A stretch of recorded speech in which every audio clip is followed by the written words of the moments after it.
Os flagelantes são pessoas que querem seguir Jesus ou Maria depois que viveram uma experiência forte, normalmente relacionada a um problema, e assim decidem sofrer com eles. Então, para mostrar que estão com Jesus e sofrer como ele, e não basta vir aqui e assistir ao ritual, também deve-se sentir dor física. É a manifestação religiosa dessa experiência de fé na qual as pessoas se expressam dentro do contexto de dor da Sexta-feira Santa. A flagelação não é o único ato praticado por aqueles que percorrem a Via Crucis.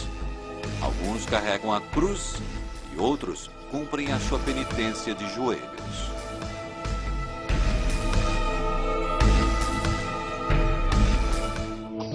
Algumas pessoas pagam o cálice da amargura. Seguram uma taça com vinho, com um braço esticado amarrado a uma tala de madeira.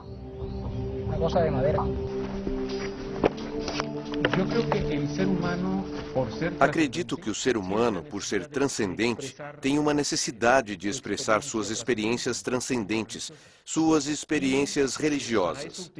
E para isso utiliza meios. Mas em certas ocasiões, quando a experiência é muito forte, a ponto de não alcançar os conceitos nem os objetivos, então se recorre ao corpo, à expressão corporal.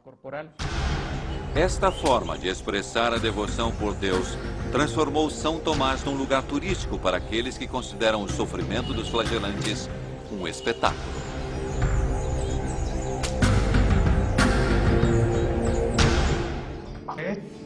Essa série de espetáculos públicos de sangue e de violência não está de acordo com o catecismo da Igreja Católica dos dias de hoje, que é uma prática mais discreta, com o jejum, com as missas, a oração. Acontece que o flagelante em si não é um fiel que frequenta a igreja. Ele acredita em Deus, em Cristo, às vezes na Virgem e também numa série de santos, mas não cumpre com os ritos religiosos. E isso tem deixado a igreja muito incomodada, já que não lhe parece certo.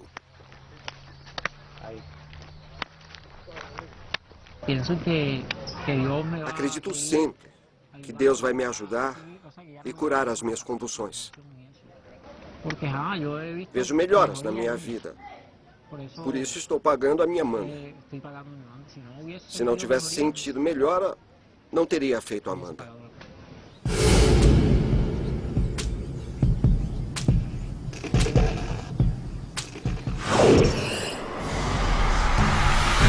Colômbia, Cundinamarca, Facatativá.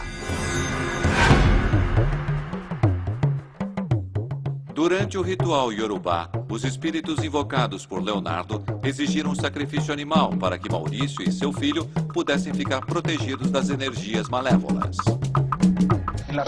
Na religião Yorubá, o sacrifício de animais é essencial, porque é considerado divino. Esta religião ou tradição tem sido passada através dos séculos, e é a forma com a qual podemos obter benefícios espirituais das forças dos orixás e proteção. Para que nos den su respaldo. Boa tarde.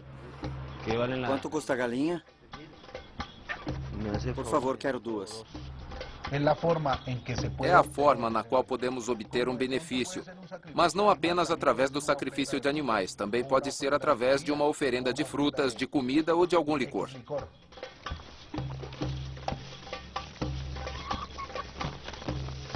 Tome. Obrigado. Gracias.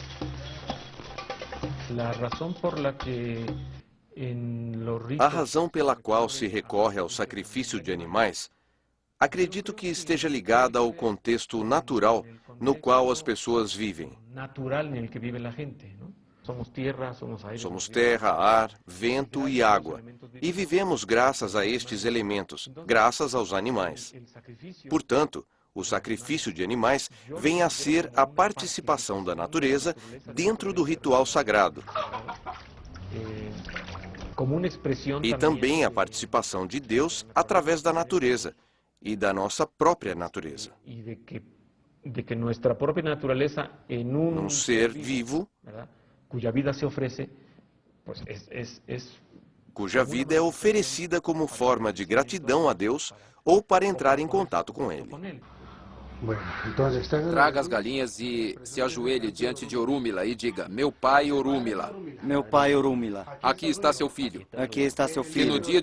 Que no dia de hoje, vem diante do Senhor, meu vem pai diante Orúmila. do Senhor, meu pai Orúmila. Para cumprir o que o Senhor determinou. O que o Senhor determinou. Não pare de tocar o sino. Omi tuto na tuto ile tuto ni tuto la ropa, tuto la ve güey coco, o tu ni oba, o sinita la oche. Usted le pidió que el señor le trajera unas dimostres de 10 megis, los cuales aquí le presento delante de usted, parece.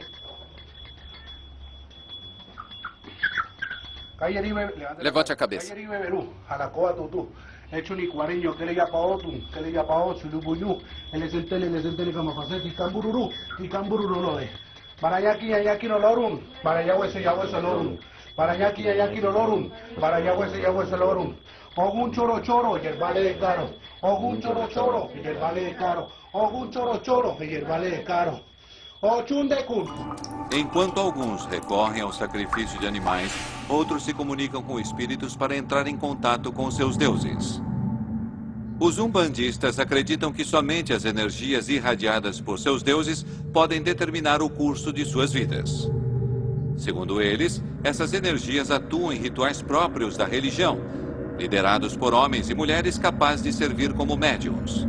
Apenas eles têm o poder de controlar os espíritos pelos quais são possuídos. Normalmente a Umbanda ela é constituída por um grupo, assim como os centros espíritas, são grupos pequenos.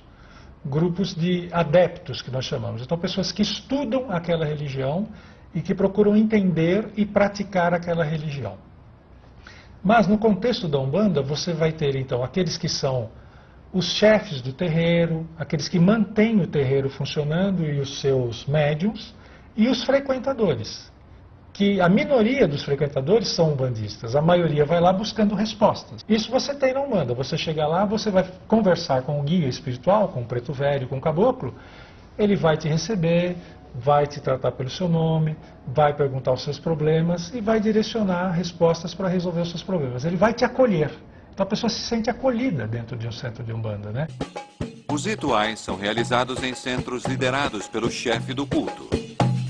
Mãe Mercedes é líder de um templo que fica localizado em São Bernardo, um município do estado de São Paulo, com mais de 800 mil habitantes.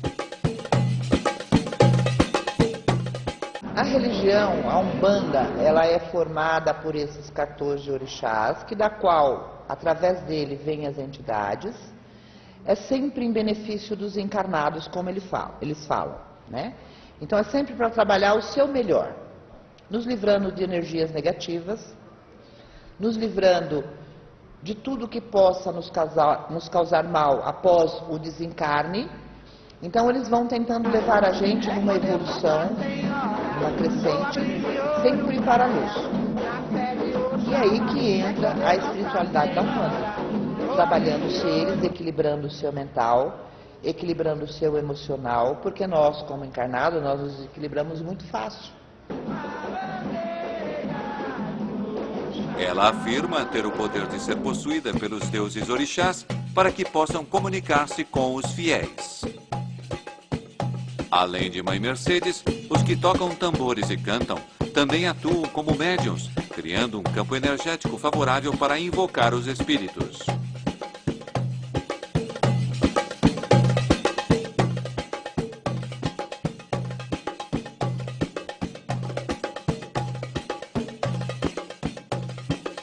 Quando você é médium, você tem um canal aberto, um canal energético. É a mesma coisa, você deixar a sua porta da casa aberta, vai entrar qualquer pessoa. Então, mesmo assim, é mediunidade. Então, entra qualquer espírito. Energias boas e energias más.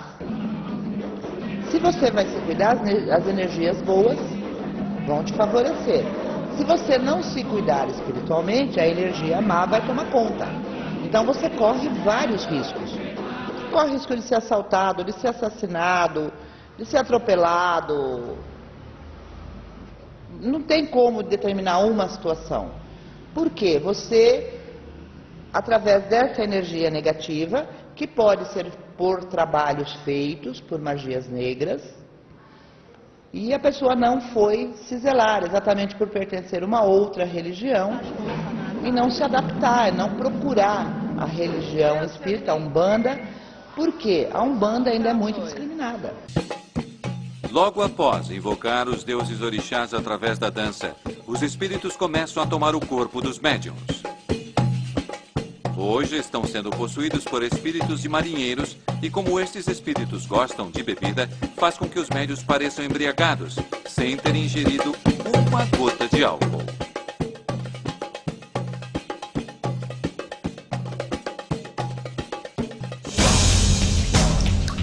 Alguns fiéis estão dispostos a fazer qualquer coisa para agradar aos seus deuses, mesmo que seus atos sejam alvo de críticas dos demais. Martim deu início à Via Crucis. Para ele, sentir a mesma dor e sofrimento de Jesus é a melhor forma de demonstrar amor, devoção e agradecimento. Isso faz com que São Tomás seja visitado toda Sexta-feira Santa por mais de 20 mil pessoas. Os penitentes começam às 9, mais ou menos, e vão até a 1 ou 2 da tarde. Há um lugar de saída de acordo com a experiência do penitente, ou seja, os mais novos vão na frente e fazem 7 estações, que são as 7 Sextas Santas. E em cada estação rezam o credo, em cada estação há uma cruz.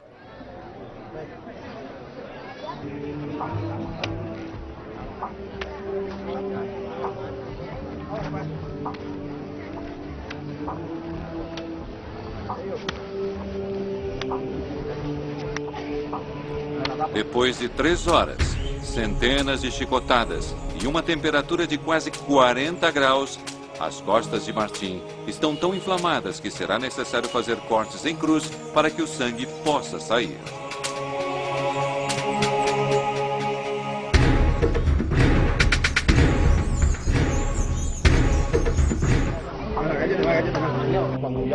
Quando a pele fica inchada, um penitente veterano ou retirado faz 7 cruzes, 3 de um lado e 4 do outro, para que o sangue saia e, dessa forma, evitar hematomas. A parte mais difícil é o início, porque os primeiros golpes machucam muito, mas depois que fica inflamada, a carne já está dormente. Temos que dar golpes bem fortes no começo para que inflame rápido e depois, no momento dos cortes, a dor seja mais suave.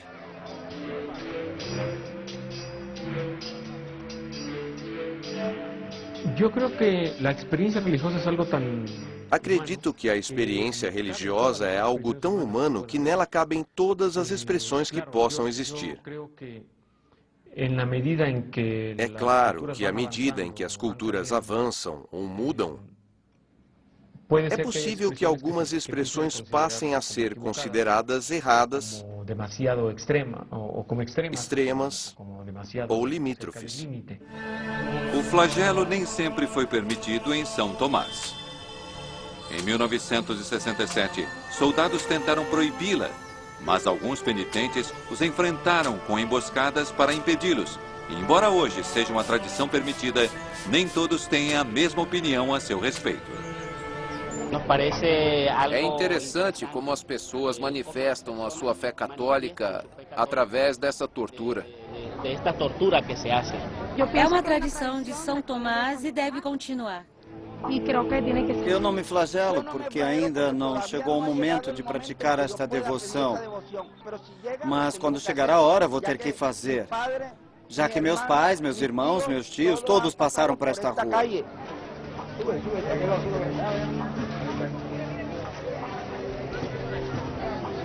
Embora a flagelação tenha nascido da fé católica dessas pessoas, a Igreja não aprova que seus fiéis pratiquem este ato considerado extremo. A Igreja não vê com bons olhos essa prática pública porque considera que não está de acordo